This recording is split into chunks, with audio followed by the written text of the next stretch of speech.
एक 38 ईयर्स के पेशेंट मेरे पास आए और उन्होंने अपनी एमआरआई दिखाई। फिर उन्होंने मुझसे बोला कि सर, जो एक न्यूरो सर्जन है उन्होंने बोला है कि केवल इसका ऑपरेशन ही इलाज है, इसके अलावा और कुछ भी इलाज नहीं है। उन्होंने बोला है कि 3 दिन मेडिसिन खाइए, अगर ठीक नहीं होता है तो ऑपरेशन ही होना है।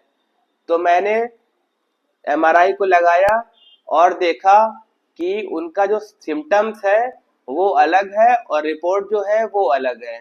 यानी कि सिम्टम और एमआरआई रिपोर्ट आपस में कोरिलेट नहीं कर रहे हैं।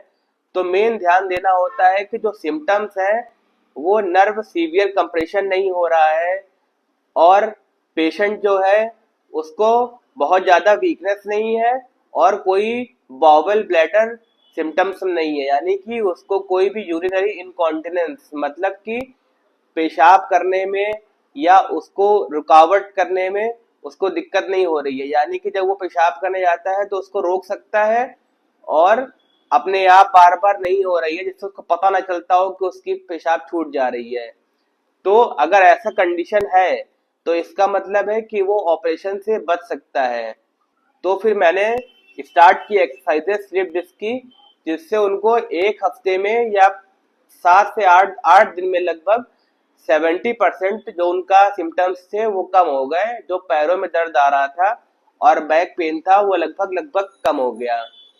तो हमेशा आपको ये घबराने की जरूरत नहीं है कि सिम्टम्स आपके अगर ऐसे आ रहे हैं तो आपको केवल और केवल ऑपरेशन ही कराना है, ऐसा नहीं होता है।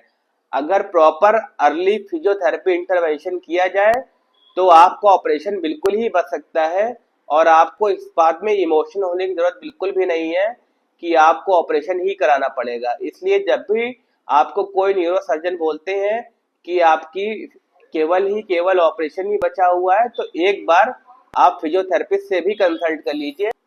क्या पता फिजियोथेरेपी से ही आपका ऑपरेशन बच जाए। तो स्लिप डिस्क जो है वो फुल स्टॉप नहीं है।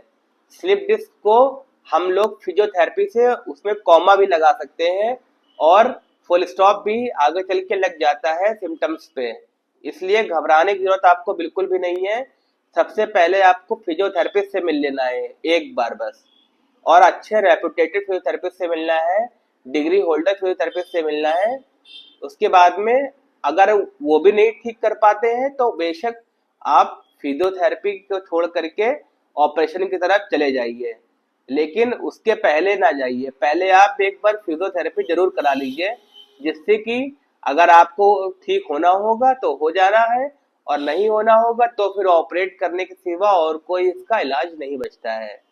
इसलिए आपको डॉक्टर द्वारा प्रेस्क्राइब जो भी मेडिसिन है वो मेडिसिन खाते रहना है, और फिजियोथेरेपी भी कराते रहना है, जिससे कि हो सकता है कि आपका ऑपरेशन बच जाए।